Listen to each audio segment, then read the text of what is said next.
ठीक है।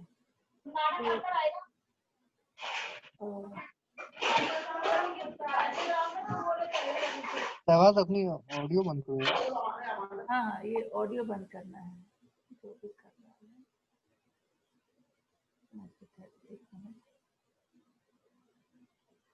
हाँ, तो मैं क्या करती हूँ, देखिए जूम में परमिशंस रहते हैं। अगर मैं चाहूँ तो आप लोग सभी को म्यूट कर दूं और आप अपने आप को अनम्यूट नहीं कर सकते, राइट? तो फिर गड़बड़ नहीं होगी। लेकिन ऑब्वियसली मैं वैसा नहीं चाहती हूँ, क्योंकि वैसा करूंगी तो फिर आप लोगों को कुछ क्वेश्चन पूछना है तो आप लोगों को मुश्किल होंगी, राइट? इसीलिए मैं क्या करूंगी कि मैं आप लोगों को परमिशन दे रही हूँ कि आप लोग अपने आप को अनम्यूट कर सके। ओके, ये इसलिए है ताकि आप लोग क्वेश्चन भी पूछ सके। ठीक है, अब आपको सिलेबस दिख रहा है? Yes ma'am. हाँ, ओके। तो ये जो पेपर है रेडिएशन सेफ्टी, ये 2 क्रेडिट का पेपर है, राइट? यानी कि इसमें एग्जाम जब आपको होता है, ये 50 मार्क्स का ही होता है, एग्जैक्टली हाफ। यानी कि नॉर्मल पेपर्स में आपको 70-30 रहता है, इसमें 15-35 रहता है। Okay, so 15 marks on internal and 35 marks on final exam, ठीक है? एंड ये चूंकि ये 2 क्रेडिट का कोर्स है, तो 2 क्रेडिट के कोर्स का मतलब ये है कि हफ्ते में 2 क्लासेस ही होते हैं। ओके, एंड तो अब ये प्रॉब्लम हो गया है कि दूसरे क्लासेस, जैसा कि जो मैं सेकेंड ईयर स्टूडेंट्स को पढ़ा रही हूँ, 3rd सेमेस्टर, वो ऑलरेडी 20 अगस्त को मैं स्टार्ट कर चुकी थी, राइट? लेकिन मुझे सिर्फ फ्राइडे को अलीम सर ने कहा कि ये कोर्स लेना है, राइट? तो अब हमने थोड़ा जल्दी जाना पड़ेगा, क्योंकि अपना थोड़ा obviously more than 1 month of classes lose हो गए हैं। ठीक है, लेकिन कवर अप करेंगे, डोंट वरी। एज यूजुअल, जैसे लास्ट टाइम भी आपको दी थी, मैं आप लोगों को पूरे के पूरे नोट्स दूंगी इसके, राइट? और आपको इनके वीडियोस भी होपफुली दूंगी।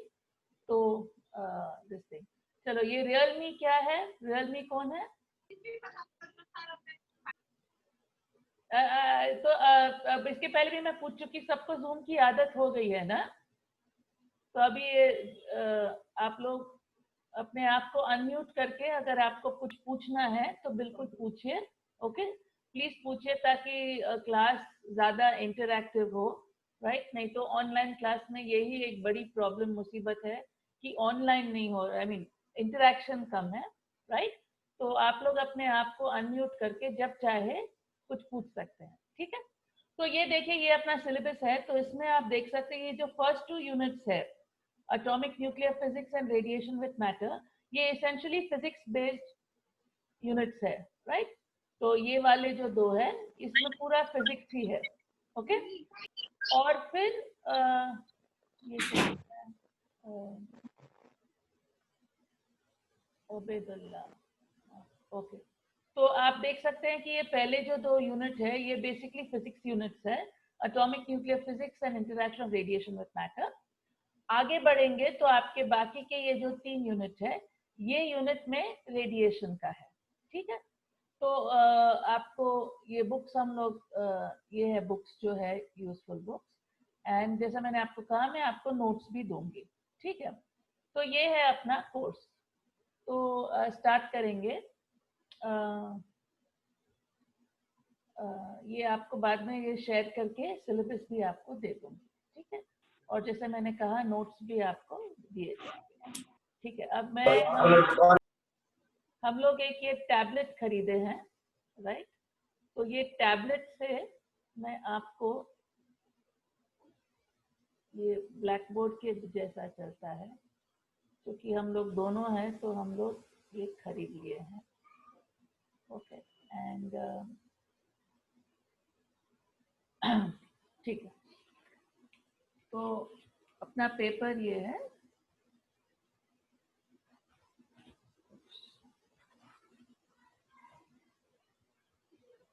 Radiation and safety, right? तो ये पेपर का मतलब क्या है, ये मालूम है आपको कि कई चीजें जो हम लोग यूज करते हैं उसमें रेडिएशन होता है, राइट? सबको ठीक से सुनाई दे रहा है? सबको देख Yes, पाए? ma'am. Okay, very good. तो आई होप आप लोगों को मालूम है, आप लोग को मालूम होना चाहिए कि आप जो हाथ में मोबाइल फोन्स पकड़े हुए हैं, राइट, इसमें से भी बहुत सारा रेडिएशन निकलता है, राइट, आपको मालूम है। और ये मोबाइल फोन्स में से जो रेडिएशन निकलता है वो बहुत हार्मफुल होता है, राइट। आप लोग ने आई डोंट नो, आप लोग ने एक न्यूज आइटम आया कल आज या देखी मैं कि एक यूनिवर्सिटी ऑफ हैदराबाद का बच्चा ऑनलाइन क्लासेस लेते हुए उसका फोन जल गया। देखा किसी ने ये न्यूज आइटम? हेलो, किसी ने देखा ये न्यूज आइटम? नहीं देखा। हाँ, नहीं एक है, बाद में बताती हूँ आप लोग को। तो इन शॉर्ट आपको मालूम है कि आप जब फोन यूज करते हैं तो फोन बहुत ही गर्म हो जाता है, राइट। और इसके वजह से वो जो हीट होता है उसके वजह से जब आप उसको बहुत देर के लिए पकड़ते हैं तो आपके कान भी गर्म हो जाते हैं, सर के एरिया में भी गर्म हो जाता है, राइट। और आपको मालूम है कि इससे कई रेडिएशन होते हैं जो हार्मफुल हो सकते हैं, राइट। लेकिन प्रॉब्लम ये है कि ये जो मोबाइल इंडस्ट्री है, राइट, इसमें पैसा बहुत है, राइट। तो ये जो उसके वजह से मोबाइल फोन्स को बैन नहीं किया जाता है, right. Mobile phones very much available है, हालांकि हमें मालूम है कि ये हार्मफुल होते हैं, राइट, हमारे लिए हार्मफुल होते हैं।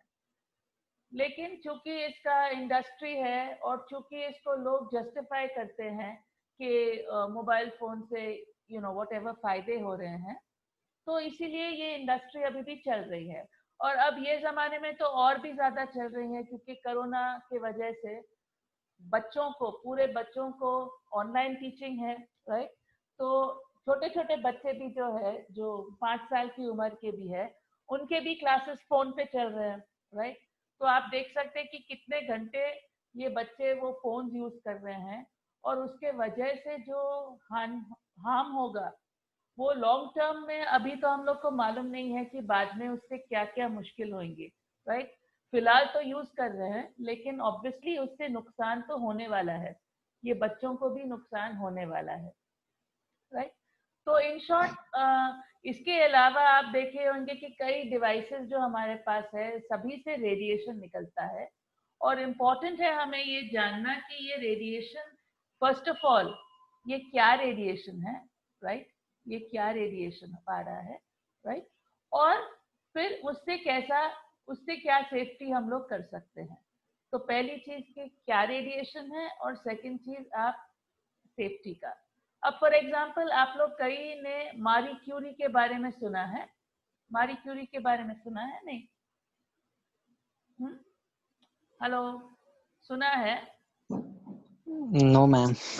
मारी क्यूरी के बारे में नहीं सुना है आपने? हाँ, मैंने तो नहीं सुना है मैम। अरे ये फर्स्ट लेडी है जिसको नोबेल प्राइज 2 सब्जेक्ट्स में मिला, फिजिक्स में भी और फिर केमिस्ट्री में भी। ओके, ये वेरी वेल नोन साइंटिस्ट है मारी क्यूरी। और इनको नोबेल प्राइज पहले फिजिक्स में मिला, उसके बाद केमिस्ट्री में मिला, एंड बेसिकली फिजिक्स में मिला for discovery of radio activity, right. Radio activity की डिस्कवरी के लिए उनको नोबेल प्राइज मिला, राइट। एंड इसके बारे में हम लोग बात भी करेंगे, रेडियो एक्टिविटी के बारे में। और ट्रेजेडी ये है कि ये जो रेडियो एक्टिविटी जो अभी इस्तेमाल होता है हमारे एक्सरेज में, एक्सरे जो लेते हैं और कई डिवाइसेस में ये रेडियो एक्टिविटी इस्तेमाल होता है। और इनको जब ये डिस्कवरी किए थे तो इन्होंने इसके कोई पेटेंट वेटेंट नहीं बनाए, इसको फ्री दे दिया ताकि लोग उसको इस्तेमाल कर सके। लेकिन ट्रेजेडी ये हुई कि इसके वजह से रेडियो एक्टिविटी के जो ये एक्सपेरिमेंट करती थी उसके वजह से इनका इतना एक्सपोजर हो गया। एक्सपोजर का मतलब है कि ये जो रेडिएशन में, ये बेसिकली मारी क्यूरी एक्सपेरिमेंटल फिजिक्स करते थे, ओके, एक्सपेरिमेंट करते थे, राइट। तो ये एक्सपेरिमेंट्स करते थे विथ रेडियो एक्टिव मटीरियल्स और इसके वजह से इनका जो एक्सपोजर हुआ टू रेडियो एक्टिव मटीरियल्स, उन्हीं के वजह से वो बीमार हुए एंड इनकी डेथ फाइनली ये रेडियो एक्टिविटी के वजह से ही हुई, राइट। तो बहुत ट्रैजिक चीज है कि ये एक इंसान है जिन्होंने एक डिस्कवरी की जो पूरे ह्यूमैनिटी के काम में आई, राइट। रेडियो एक्टिविटी के बहुत एप्लीकेशंस है, नॉट ओनली मेडिकल एप्लीकेशंस है और कई चीजों में एप्लीकेशंस है। और ट्रेजेडी ये है कि उनकी डेथ भी इसी के मैम योर वजह वॉइस इज नॉट क्लियर। से। ओके, देखो अब नाउ इज इट बेटर? अब इज इट बेटर? अब बेटर, ठीक है। तो ये माइक में ज्यादा करीब पकड़ के बात कर रहे हो, तो अब ये बेहतर होना चाहिए। तो इन शॉर्ट ट्रेजेडी ये है मारी क्यूरी की लाइफ की कि इन्होंने जो काम किया रेडियो एक्टिविटी पे, जिसके लिए उनको एक नहीं 2 नोबेल प्राइजेस मिले, राइट।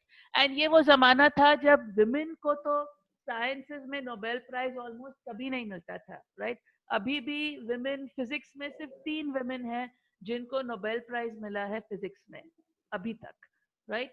तो ये वो जमाने की बात है जब विमेन, अब भी हालात थोड़े सुधरे हैं, उतने भी नहीं सुधरे हैं लेकिन सुधरे हैं, लेकिन स्पेशली इनके टाइम्स में विमेन इन साइंस बहुत कम थे, राइट।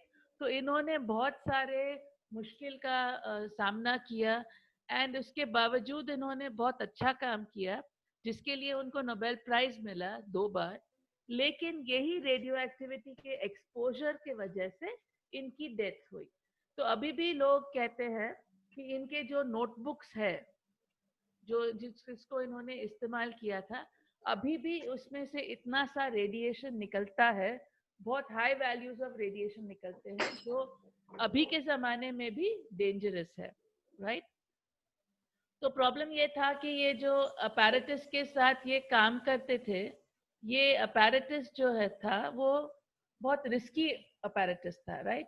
बहुत उसमें केयरफुल रहना पड़ता था। लेकिन वो जमाने में इनका काम तो डिस्कवरी का था, तो वो जमाने में ऑलरेडी किसी को नहीं मालूम था कि ये जो मटेरियल के साथ ये काम कर रहे हैं इससे क्या क्या नुकसान हो सकते हैं लोगों को, राइट। इसका अंदाजा उनको भी नहीं था, राइट। और इसीलिए जब इन्होंने अपना काम किया, इन्होंने अपने आप को किसी तरह से डिफेंड नहीं किया, प्रोटेक्ट नहीं किया, जिसके वजह से उनको एक्सपोजर बहुत ज्यादा हो गया और उनकी डेथ हो गई, राइट। तो इम्पोर्टेंट चीज है कि आज के जमाने में हम लोग जो कई अपैरेटस यूज करते हैं, right, not only mobile phones, computers और कई कई किस्म के अपैरेटस हम लोग यूज करते हैं, ये सभी अपैरेटस में से कोई ना कोई रेडिएशन निकलता है, राइट। और जरूरी है कि हम लोग ये रेडिएशन से अपने आप को प्रोटेक्ट करें, राइट। क्योंकि अदरवाइज ये रेडिएशंस जो है ये बहुत हार्मफुल होते हैं और they can be even fatal, यानी कि इससे लोगों की डेथ भी हो सकती है क्योंकि इसमें इतना सारा रेडिएशन होता है, राइट। तो जैसे मैंने कहा, अब हम लोग जो पहले 2 यूनिट्स करने वाले हैं, ये 2 यूनिट्स बेसिकली है ऑन फिजिक्स के, राइट, यानी कि क्या क्या रेडिएशंस है जो निकलते हैं, और उसके बाद हम लोग बात करेंगे कि ये रेडिएशन से किस तरह से प्रोटेक्ट होना है, राइट। तो Excuse me, ma'am. हाँ बोलो।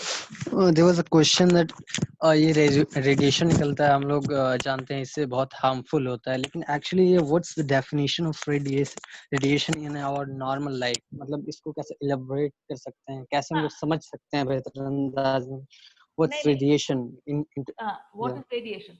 तो रेडिएशन कई किस्म के हो सकते हैं। फॉर एग्जांपल, जैसे मैंने आपको कहा, हीट रेडिएशन हो सकता है।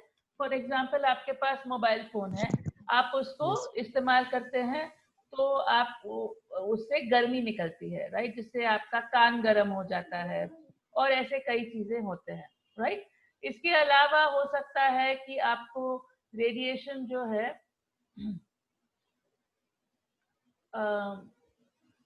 आपको और के कई किस्म के रेडिएशंस हो सकते हैं, जिसमें आपको क्या स्क्रीन दिख रहा है अभी? Data and Jupyter notebook for Kepler 6b। अच्छा अच्छा, ठीक है। तो राइट, तो ये हीट रेडिएशन है। हो सकता है आपको कोई चीज है जो इंफ्रारेड रेज देती है या अल्ट्रावायलेट, जैसे आपको मालूम है कि सन से अल्ट्रावायलेट रेज भी आते हैं, राइट, जो हार्मफुल होते हैं। और इसीलिए कुछ कंट्रीज में जहाँ for example Australia and all में अगर मैच होता है तो वो यूवी सनस्क्रीन लगाते हैं, राइट? तो वो भी एक किस्म का रेडिएशन है। तो यहाँ देखिए ये है definition of radiation, the emission of energy as electromagnetic waves or as moving subatomic particles, especially high energy, which causes ionization, right? तो फिजिक्स का डेफिनेशन रेडिएशन का क्या है कि कोई भी किस्म की एनर्जी अगर कोई चीज से निकलती है, राइट, और वो एनर्जी क्या हो सकती है, या तो इलेक्ट्रोमैग्नेटिक वेव्स हो सकती है, यानी कि अल्ट्रावायलेट, इंफ्रारेड, रेडियो वेव्स, कोई भी किस्म के वेव्स, या हो सकते हैं कोई सब एटॉमिक पार्टिकल्स। सब एटॉमिक पार्टिकल्स जैसा कि इलेक्ट्रॉन्स है, हीलियम अल्फा पार्टिकल्स है, बीटा पार्टिकल्स है। बीटा पार्टिकल्स जो है वो इलेक्ट्रॉन्स है, अल्फा पार्टिकल्स जो है वो हीलियम न्यूक्लियाई है, राइट? तो ऐसे कई किस्म के एटॉमिक पार्टिकल्स भी हो सकते हैं। और स्पेशली अगर ये हाई एनर्जी है, यानी कि इसमें एनर्जी बहुत ज्यादा है, तो ये क्या करती है, ये आयनाइजेशन करती है, राइट? तो फॉर एग्जांपल अगर कोई चीज पे अल्ट्रावायलेट या एक्सरेज गिरते हैं, राइट, तो उसमें से आयनाइजेशन होता है, यानी कि जो इलेक्ट्रॉन्स है वो इलेक्ट्रॉन्स फ्री हो जाते हैं अपने ऑर्बिट से। क्यों फ्री हो जाते हैं? क्योंकि ये हाई एनर्जी मटेरियल जो आप उस पर डालते हैं उससे इलेक्ट्रॉन उसको अब्सॉर्ब करके फ्री हो जाती है, आयनाइज हो जाती है, राइट? जिसके वजह से ये रेडिएशन हार्मफुल हो सकता है इंसान के लिए, राइट? तो आपको यही रेडिएशन का डेफिनेशन है, द एमिशन ऑफ एनर्जी और पार्टिकल्स, यानी कि कोई एनर्जी या कोई पार्टिकल्स अगर आप पे पड़ते हैं जिससे आपको कोई इंटरेक्शन होता है, राइट, तो उसको हम लोग बोलते हैं रेडिएशन। ठीक है, और कुछ पूछना है? No ma'am. प्लीज आप लोग पूछते जाइए, बात करते जाइए, ताकि ये मालूम हो कि आप लोग है, राइट? Hello ma'am. हाँ बोलो मैम मेरा भी आपकी आवाज भी क्लियर नहीं आ पा रही मैम। मैम आवाज क्लियर है आपका, उसको अभी क्लियर है? नहीं, यस मैम क्लियर है, क्लियर होना चाहिए, क्योंकि यस मैम, मैं माइक का भी इस्तेमाल कर रही हूँ, तो माइक से ठीक होना चाहिए। ओके, तो आइए हम लोग पहले बात करेंगे एटम और, तो ये पहला यूनिट अपना जो था एटॉमिक और न्यूक्लियर फिजिक्स का है, राइट? एटम एंड न्यूक्लियस के बारे में है। तो यूनिट 1 हमारा एटॉमिक एंड न्यूक्लियर फिजिक्स के बारे में है, राइट? तो एटम आपको क्या मालूम है? एटम वो smallest size of this thing है, राइट?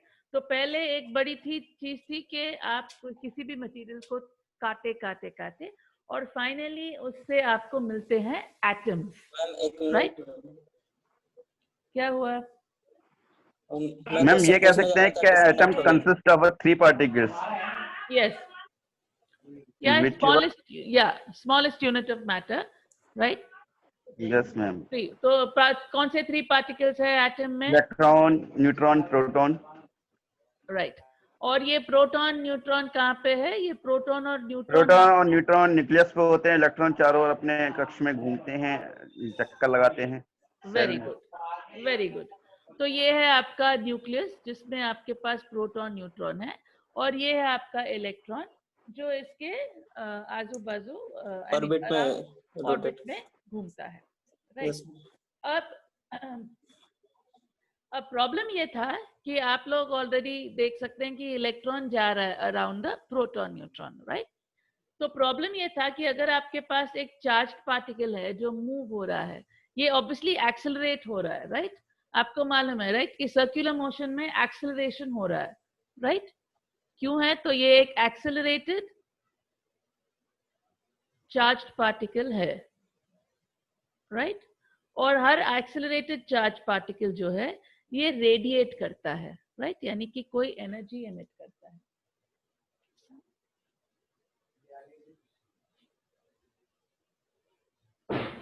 तो ये रेडिएट करता है, और अगर इलेक्ट्रॉन रेडिएट करते जाएगा तो इवेंचुअली क्या हो जाएगा? ये रेडिएट होते हुए ये न्यूक्लियस में ऑब्वियसली गिर जाएगा, राइट? इसकी एनर्जी कम होते जाएगी और ये इसमें गिरते जाएगा, राइट? तो बड़ा प्रॉब्लम ये था कि ये एटम, हमें मालूम है कि एटम स्टेबल है, राइट? यानी कि अगर आप एटम को कुछ भी नहीं करते हैं वो वैसे का वैसा रहता है, राइट? लेकिन अगर आपके पास इलेक्ट्रॉन है तो लोगों ने ये क्वेश्चन किया कि ये इलेक्ट्रॉन अगर है एक्सीलरेटेड चार्ज पार्टिकल तो ये रेडिएट करेगा, और अगर ये रेडिएट करेगा तो ये फाइनली न्यूक्लियस में गिर जाएगा, और अगर ये गिर जाएगा तो फिर एटम स्टेबल किस तरह से रहेगा, राइट? तो ये एक बड़ा क्वेश्चन था कि ये एटम किस तरह से स्टेबल, क्योंकि ये जो पिक्चर था ये मॉडल ऑफ द एटम था which was a solar system model, right? यानी कि जिस तरह से सोलर सिस्टम में सेंटर में आपके पास सन है और उसके आजू बाजू प्लैनेट्स है, राइट? तो उसी तरह से ये जो इलेक्ट्रॉन्स है न्यूक्लियस के अराउंड जा रहे हैं, राइट? अब अगर ये न्यूक्लियस के अराउंड जा रहे हैं तो और ये रेडिएट करेंगे तो फिर एटम स्टेबल कैसे रहेगा, राइट? तो क्वेश्चन ये था कि ये कैसा रहने वाला है ये इलेक्ट्रॉन अराउंड द न्यूक्लियस, उसकी स्टेबिलिटी, राइट? अब इसको एक्सप्लेन करने के लिए जरूरी हो गया मॉडर्न फिजिक्स, राइट? आपका मॉडर्न फिजिक्स का क्लास चल रहा है? हेलो, आपका फिजिक्स का मॉडर्न फिजिक्स का क्लास चल रहा है? Hello, yes ma'am. कौन पढ़ा रहे हैं आपको? अलिम्बा सर।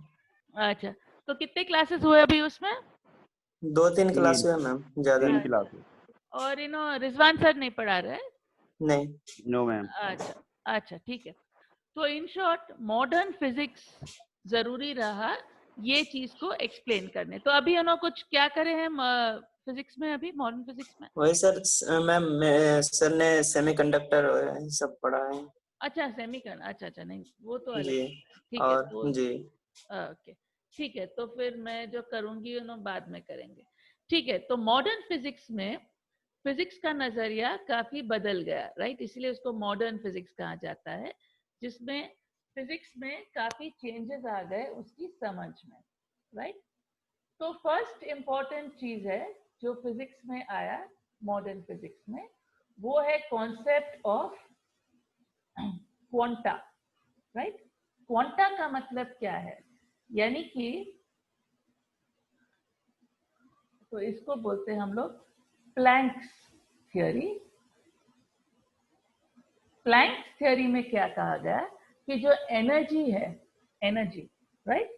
ये एनर्जी ये कोई भी वैल्यू नहीं ले सकती है, राइट? एनर्जी को जरूरी है कि वो कुछ डिस्क्रीट वैल्यूज ले, राइट? और वो डिस्क्रीट वैल्यूज क्या है?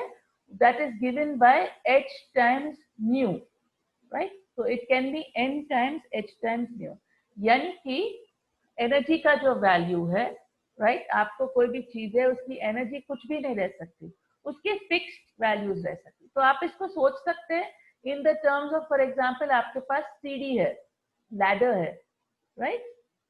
ये लैडर है। अब ये लैडर पे अगर आप चलेंगे, अगर आप लैडर पे चलते हैं तो क्या होता है?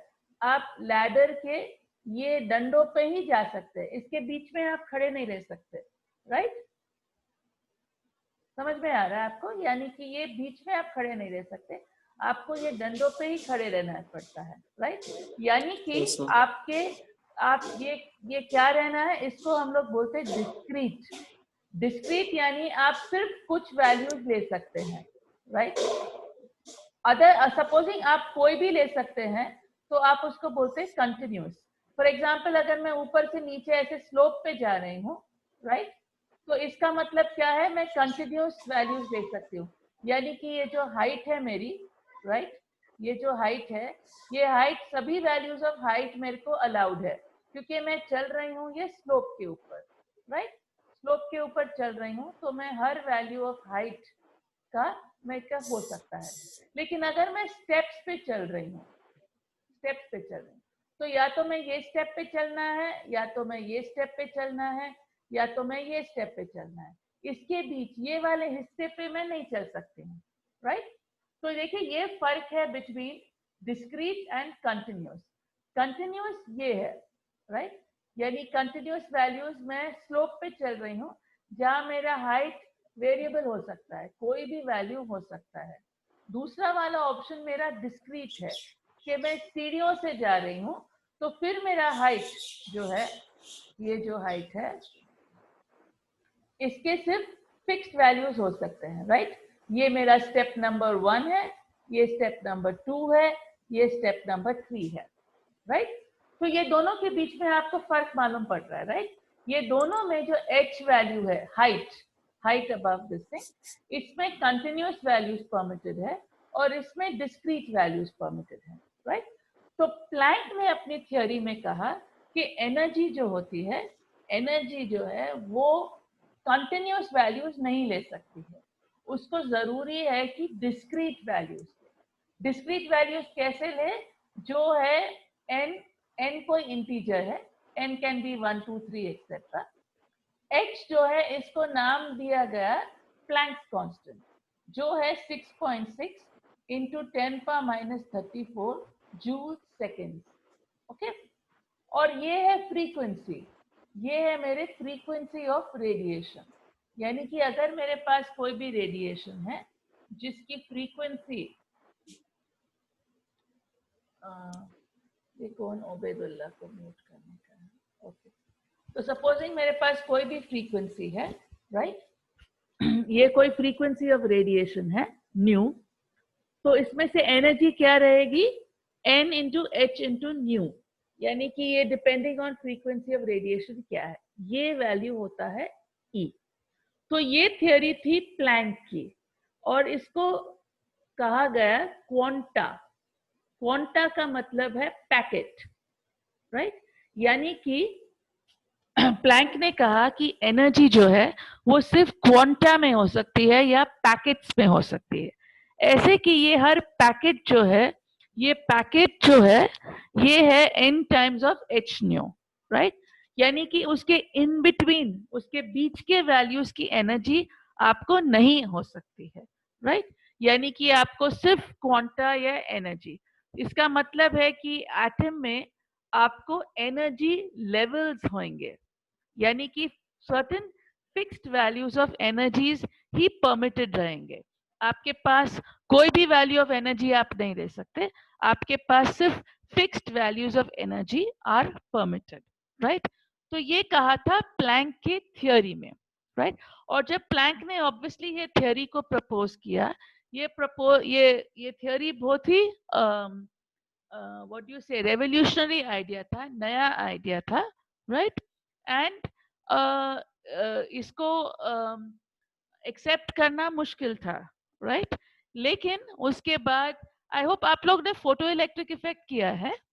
फोटो इलेक्ट्रिक इफेक्ट मालूम है आपको इसके बारे में? हेलो हेलो, क्या आपको फोटो इलेक्ट्रिक इफेक्ट के बारे यस में मैम, मालूम है? उसके बारे में पढ़ा था मैम। ओके, उसके बारे में फिर यूनिट 2 में हम लोग करेंगे। लेकिन अभी आप जी। ये जान सकते हैं कि फोटो इलेक्ट्रिक इफेक्ट को एक्सप्लेन करने हैं, राइट। आइंस्टाइन ने उसको एक्सप्लेन किया, जिसके लिए आइंस्टाइन को नोबेल प्राइज मिला। एंड आइंस्टाइन ने उसको एक्सप्लेन किया सिर्फ प्लैंक्स थ्योरी के बेसिस पे, ठीक है। तो प्लैंक्स थ्योरी के बेसिस पे आइंस्टाइन ने फोटो इलेक्ट्रिक इफेक्ट को एक्सप्लेन किया, राइट। तो ये जो प्लैंक्स थ्योरी जब प्लैंक ने प्रपोज किया, तो ऑब्वियसली लोग उसको एक्सेप्ट नहीं कर रहे थे बिगिनिंग में, लेकिन बाद में रियलाइज किया गया कि कई चीजों को समझने के लिए प्लैंक की थ्योरी जरूरी है, ठीक है। बाद में बात करेंगे अबाउट फोटो इलेक्ट्रिक इफेक्ट, जब आप देखेंगे कि किस तरह से प्लैंक की थ्योरी को यूज करते हुए आइंस्टाइन ने फोटो इलेक्ट्रिक इफेक्ट को एक्सप्लेन किया। लेकिन अगर प्लैंक की थ्योरी को नहीं लेते थे तो उसको एक्सप्लेन करना इम्पॉसिबल था, फोटो इलेक्ट्रिक इफेक्ट को, राइट। तो इसके वजह से प्लैंक की थ्योरी को बहुत सारा बढ़ावा मिला, राइट। तो मैं रिपीट करती हूँ, प्लैंक की थ्योरी क्या थी? प्लैंक की थ्योरी ये थी कि एनर्जी जो है, एनर्जी कंटिन्यूअस वैल्यूज नहीं ले सकती है, राइट। एनर्जी को सिर्फ डिस्क्रीट वैल्यूज दे सकते हैं, और ये डिस्क्रीट वैल्यूज क्या है? n टाइम्स h न्यू, यानी energy can only be h nu के पैकेट्स में हो सकती है, जिसको हम लोग बोलते हैं क्वांटा। देखिए अब जैसा इंसानों के लिए, राइट, इंसान भी क्वांटाइज्ड है, राइट। आप लोग, एक इंसान हो सकता है, आधा इंसान नहीं हो सकता है, राइट। यानी कि इंसान भी क्वांटा में है, पैकेट्स में है, राइट। आप बोल सकते हैं 10 लोग हैं कि 12 लोग हैं, आप 10.5 लोग नहीं बोल सकते हैं, राइट। यानी कि इंसान भी क्वांटाइज्ड है, राइट। हमारे सिर्फ पैकेट्स है, आपके पास एक पूरा इंसान हो सकता है, एक आधा इंसान नहीं हो सकता है, राइट।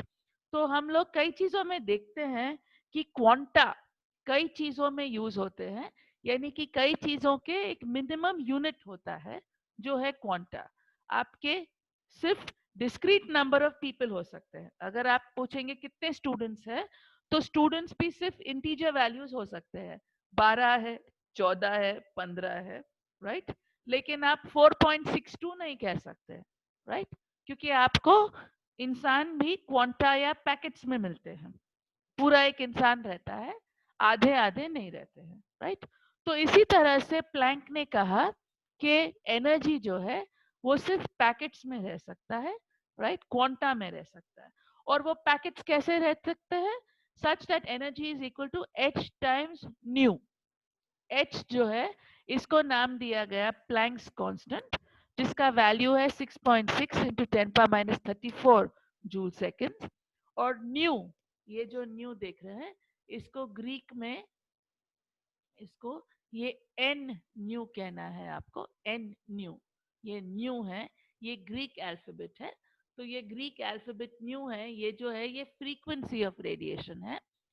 तो आपकी एनर्जी, राइट, आपकी energy will be equal to h nu, यानी कि एनर्जी इज क्वांटाइज्ड, राइट। तो ये एक नया आइडिया था, लेकिन चूंकि ये यूज हुआ आइंस्टाइन से भी to explain photo electric effect, और आगे भी हम लोग देखेंगे कि किस तरह से इसको यूज किया गया टू अंडरस्टैंड एटॉमिक स्ट्रक्चर, यानी कि एटम कैसा बना है।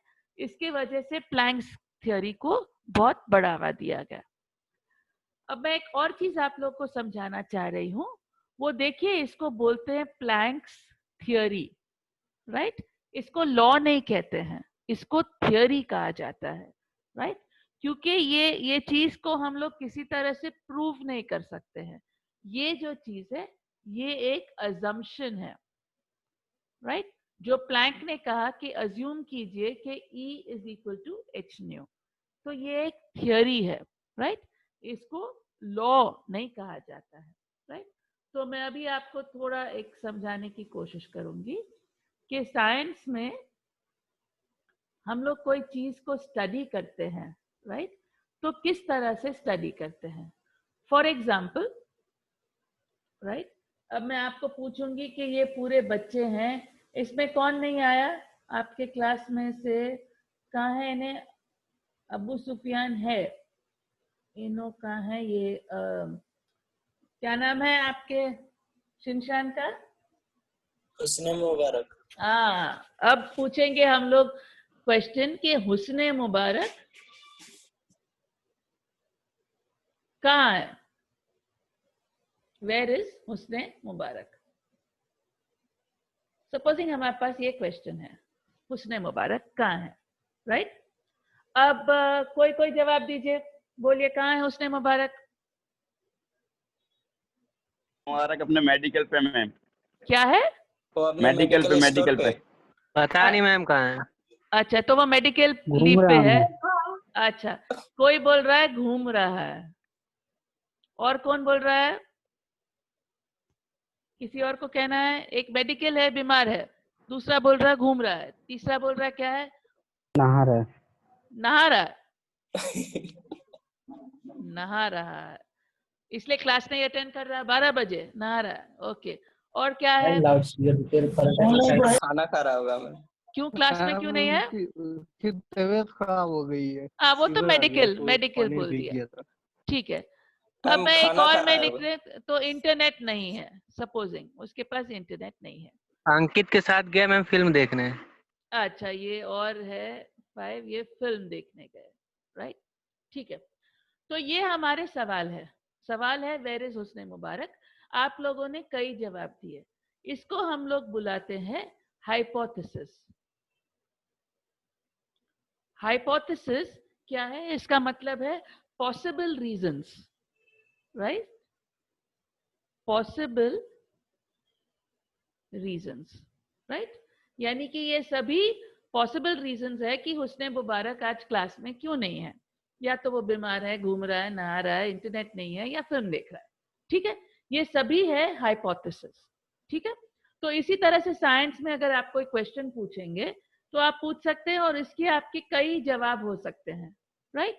लोगों को कोरोना क्यों हो रहा है? खांसी की वजह से हो रहा है, गर्मी की वजह से हो रहा है, चाइना के वजह से हो रहा है, किसके वजह से? ये पूरे हाइपोथेसिस है। ठीक है, अब नेक्स्ट चीज, अगर हम लोग इसको ज्यादा इन्वेस्टिगेट करने की कोशिश करेंगे तो हम लोग ढूंढेंगे एविडेंस, राइट? एविडेंस क्या ढूंढेंगे?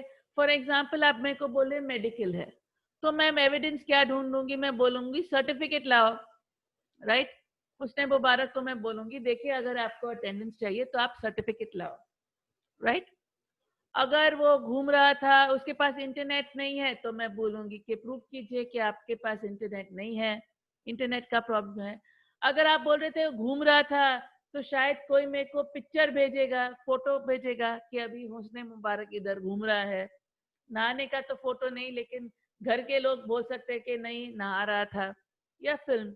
इन शॉर्ट, अगर आपके पास कोई फर्दर एविडेंस है, राइट, किसी हाइपोथेसिस को बिलीव करने का, राइट, तो ये हाइपोथेसिस का जो दर्जा है वो और ऊंचा हो जाता है और इसको हम लोग बुलाते हैं थियोरी, राइट? तो पहली चीज है हाइपोथेसिस। हाइपोथेसिस जो है ये पॉसिबल रीजंस है, राइट? दूसरी चीज है आपकी थियोरी, यानी आपके पास कुछ सबूत है, राइट, कि ये ऐसा, ये आपका जो हाइपोथेसिस था वो सही है या गलत है। या तो आप मेडिकल सर्टिफिकेट लाओ, या तो आपके पास फोटोग्राफ है, या आपके घर, उनके घर के लोग कहते हैं कि हाँ सही में ऐसा है, राइट? या आप मेरे को फिल्म का उसका फोटो बताएंगे या टिकट बताएंगे कि वो फिल्म देखने गया था।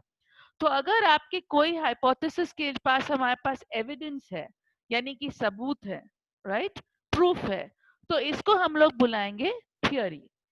और इसीलिए प्लैंक के हम लोग उसको बुलाते हैं थियोरी। क्यों? क्योंकि प्लैंक्स जो थियोरी है उसको अप्लाई करके हम लोग फोटो इलेक्ट्रिक इफेक्ट को प्रूव कर सकते हैं, उसको अप्लाई करके हम लोग स्ट्रक्चर ऑफ द एटम को समझ सकते हैं। यानी कि ये प्लैंक की थियोरी को इस्तेमाल करके आप कई चीजों को इस्तेमाल कर सकते हैं, राइट? तो इसीलिए आप उसको, उसका दर्जा और ऊंचा कर देते हैं, राइट, और आप उसको थियोरी बोलते हैं, राइट? Yes ma'am. अब नेक्स्ट चीज ये है कि अगर मैं इसको प्रूफ कर सकूं, राइट, प्रूफ करूंगी, राइट, अगर मैं प्रूफ दे सकती हूँ मैम आवाज क्लियर नहीं आ पा रही मैम, थोड़ा तेजी से बोलिए। ठीक है, तो तीसरी चीज ये है कि अगर मेरे पास इसका प्रूफ निकाल सकती हूँ, राइट, प्रूफ। फॉर एग्जाम्पल आपके पास न्यूटन्स लॉज है, राइट, या आप प्रूफ कर सकते हैं कि sum of the angles of a triangle is equal to 180 degrees, आप उसको प्रूफ कर सकते हैं, राइट? अगर आप किसी चीज को प्रूफ कर सकते हैं, राइट, तो फिर हम लोग ये चीज को बुलाते हैं लॉ, राइट, लॉ। तो ये आपको अब हम लोग इस्तेमाल करने वाले हैं वर्ड्स थियोरी, हाइपोथेसिस और लॉ। तो आप देख सकते हैं कि ये तीनों में फर्क क्या है। हाइपोथेसिस आप कह सकते हैं बिना किसी सबूत के, राइट? आप लोग हंसते हंसते कुछ भी बोल दे सकते हैं, ये एक हाइपोथेसिस है। हाइपोथेसिस के लिए हमारे पास ना तो सबूत की जरूरत है ना कुछ, राइट?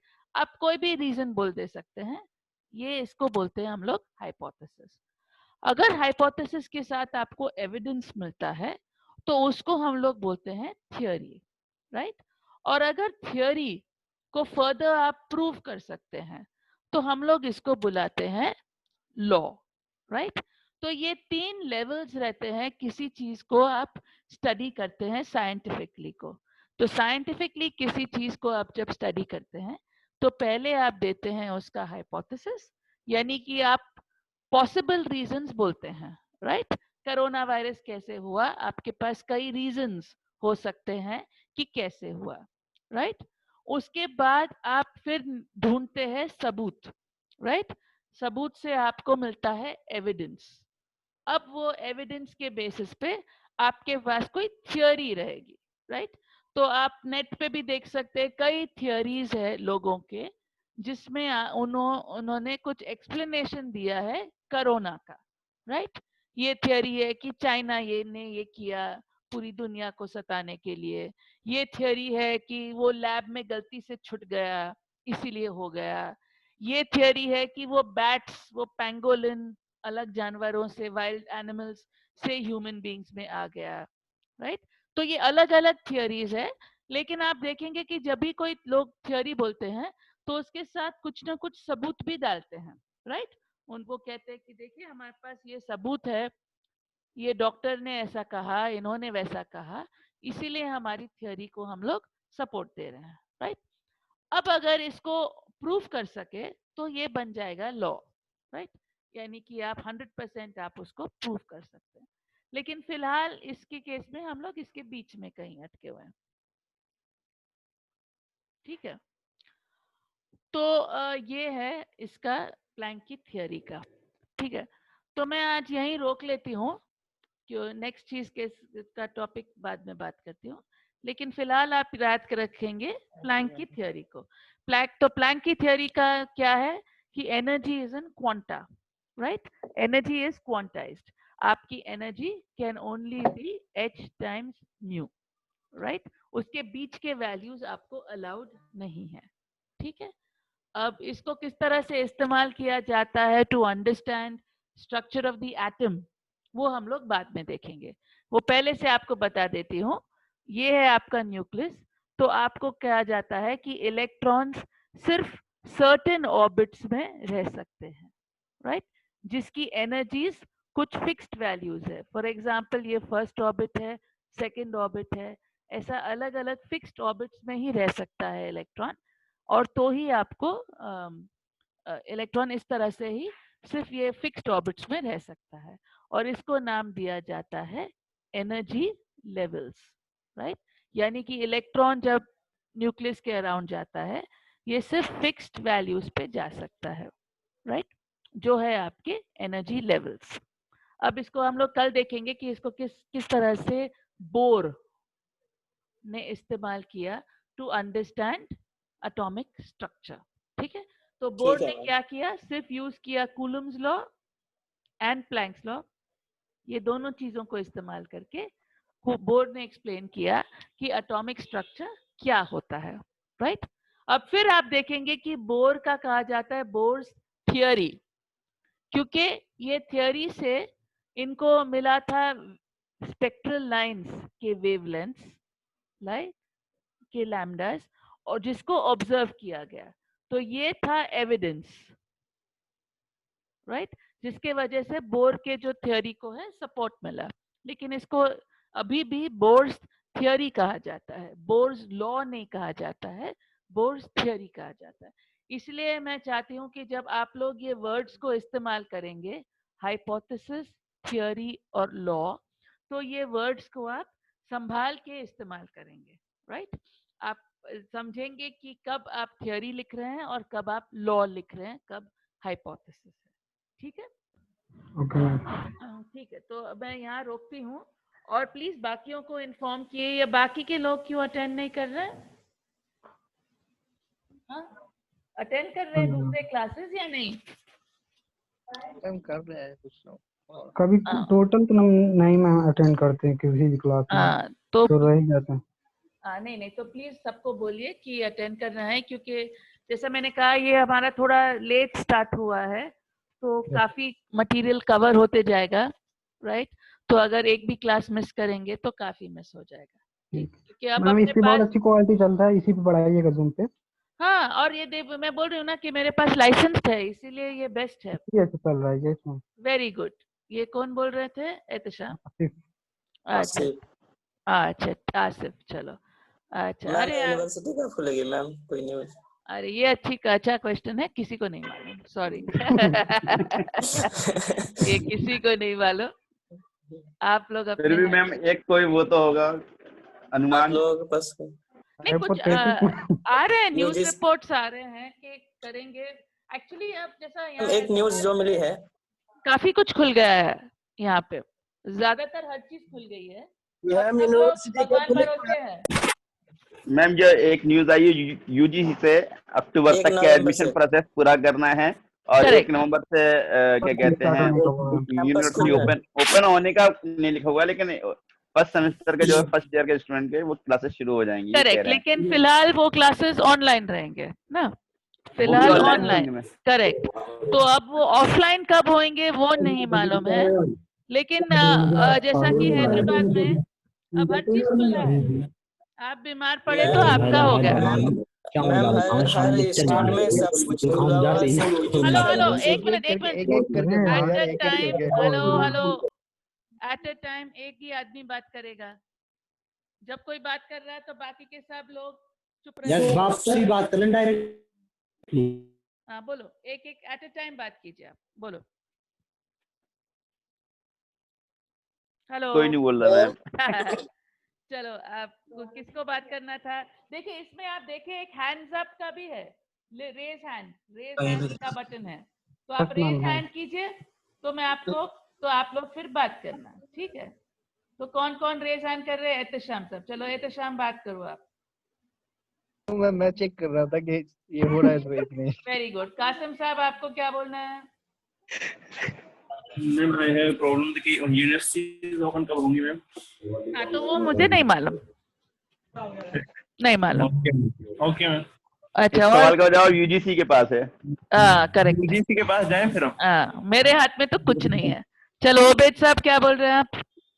मेरा भी वही क्वेश्चन था कि सब कुछ खुल गया, सिर्फ मतलब एजुकेशन, कॉलेज, स्कूल, यूनिवर्सिटी सब कुछ वही बंद है, नहीं बाकी तो सब वो कुछ चालू है। नहीं, क्योंकि प्रॉब्लम क्या है, अब खोल दे रहे हैं लेकिन अगर आप बीमार पड़ गए तो आप अपने भरोसे। अच्छा बाय द वे, आप लोगों को नहीं मालूम लेकिन मुझे और सर को हो गया कोरोना।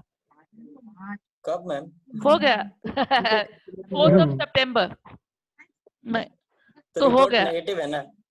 पॉजिटिव था, पॉजिटिव, हम दोनों को पॉजिटिव। पॉजिटिव हो गया खत्म। अब हम लोग को कोई डर नहीं है। अच्छा, नो मैम, ये दोबारा भी अब हो ठीक है सकता ना है, मैम? तो कुछ नहीं है कि- दोबारा भी हो सकता है, करेक्ट, लेकिन एक Yes, बार हो ma'am. गया। लेकिन लकीली जब हमको हुआ तो माइल्ड सिम्टम्स थे, तो ज्यादा बुखार कुछ नहीं था, थोड़ी थकन थी, लेकिन अदरवाइज ठीक था। पता नहीं मैम, पर जो सच है मैं आपको बता रहा हूँ, हकीकत क्या है ये। एक मैं न्यूज में पढ़ा कि इटली के एक डॉक्टर ने एक कोरोना वायरस से मतलब डेथ, एक मरीज के ऊपर सर्वे किया, एक्सपेरिमेंट किया। हाँ तो उसमें बता रहा था कि ये जो है कुछ वायरस, ये इतना कुछ है नहीं ऐसा, एक 5G मतलब रेडिएशन ऐसा ही कुछ बता नहीं, रहा था, उसी की वजह से हो रहा है। नहीं, जो कि नहीं, मतलब हाँ, ये ग्लोबली घोटाला ऐसा कुछ बता रहा था, पता नहीं, नहीं। वो बिल्कुल नहीं है, वो बिल्कुल नहीं है। तो ऐसे कई थियरीज है, लेकिन जैसे मैंने कहा ये कई थियरीज है, लेकिन प्रूफ किसी का नहीं है। मैम दूसरी बात ये है कि जैसे आप अभी बता रही थी कि मोबाइल जिससे बहुत सारे रेडिएशन निकलते हैं जिससे हार्म पहुंचते हैं, तो हम That's लोग यूनिवर्सिटी, तो गवर्नमेंट या यूनिवर्सिटी वाले चाहते हैं कि स्टूडेंट की लाइफ पे हार्म हो, ये हो, ऑनलाइन क्लासेस, बहुत सारे ऐसे नेटवर्क जगह से लोग नहीं, हैं तो जहाँ वो हो रहा नेटवर्क ना। नहीं भी रहते हैं। नहीं पर देखिए, वैसे कई हार्मफुल चीजें रहते ना, सिगरेट बिकता ma'am. है, सिगरेट बिकना नहीं चाहिए, आप बोल रहे हैं उससे लंग्स खराब होते हैं, लेकिन Yes, एक वो बिजनेस है, तो उसको कहाँ कैसा बंद करेंगे? सिगरेट बिकता है और इंसान पीता है। उसको थोड़ी ना बंद कर सकते हैं आप। मैम हॉस्टल ओपन है ma'am? I don't think so. Actually हम लोग खुद नहीं, open यूनिवर्सिटी नहीं है, नहीं ma'am. जा रहे, हम लोग खुद यूनिवर्सिटी नहीं जा रहे, हम लोग घर ही से काम कर रहे, तो मुझे नहीं मालूम। I don't think so. Even research scholars को अभी नहीं बुलाया गया, तो आई डोंट नो, तो पता नहीं कब होगा क्या। बट ओके मैम, बट ये आप Bye, शेयर कर ma'am, देंगे bye. ये पीडीएफ फाइल? ये मैं आपको शेयर करती हूँ अभी थोड़ी देर, ओके मैम, WhatsApp पे मैम दे बाय। मैम Bye, सिलेबस भी बाय। हाँ ठीक है, सब ठीक है मैम। ओके, अभी भेज दूंगा। ठीक है, बाय चलिए। मैम, कल बाय। कितने बजे थैंक क्लास यू है मैम। मैम? अच्छा ये 12 लोग हैं, ठीक है, कल से बाय अटेंडेंस भी लूंगी, प्लीज सबको इन्फॉर्म कर दीजिए। बाय। Thank you. कल कितने बजे क्लास है? 12 बजे 12 बजे से मैम की 12 क्लास बजे है से चल रही। अलीम साहब कितने को टाइम ध्यान पूछते हो? देना है कि टाइम टेबल मैम का बहुत अच्छा चल रहा जूम, एकदम ये बहुत अच्छा चल रहा है यार, पढ़ना वेरी एकदम गुड, क्वालिटी वगैरह अच्छी है। Very good. तो कल अच्छा लगा मैम, आपने मतलब इसका वो ले लिया है, सब्सक्रिप्शन ले लिया है। हाँ हम लोगों के लिए खास, बहुत Yes. अच्छा लगा मैम। Thank you. शुक्रिया शुक्रिया। नहीं, हमारे साथ वसूल भी है ना, हम लोग दोनों को करना है, सर को भी मेरे को भी, तो अच्छा यूज हो रहा है वो, यस मैम। क्योंकि वो फ्री वाले में कुछ प्रॉब्लम्स है, ये वाला Yes, लिए ना ma'am, तो yes, इसमें वही अच्छे चलता से है। अच्छे, हाँ ये बेहतर है। वो बहुत बुरा है फ्री वाला, हाँ इसमें बार बार नोटिफिकेशन आती रहती है, लिमिटेशन टाइम, आपकी मीटिंग लिमिटेशन टाइम के लिए है। हाँ, तो अब वही तो वो इसलिए मैं ज़रफ़शाह बोल रही थी ना कि गूगल मीट करो, बट मैं बोल रही थी यही करेंगे क्योंकि ये मेरे पास है। ओके मैम, ओके, ठीक ठीक। चलिए तो कल ओके मिलेंगे मैम। फिर। Okay, okay thank you, ma'am, bye bye. Bye, see you, bye bye. Bye bye.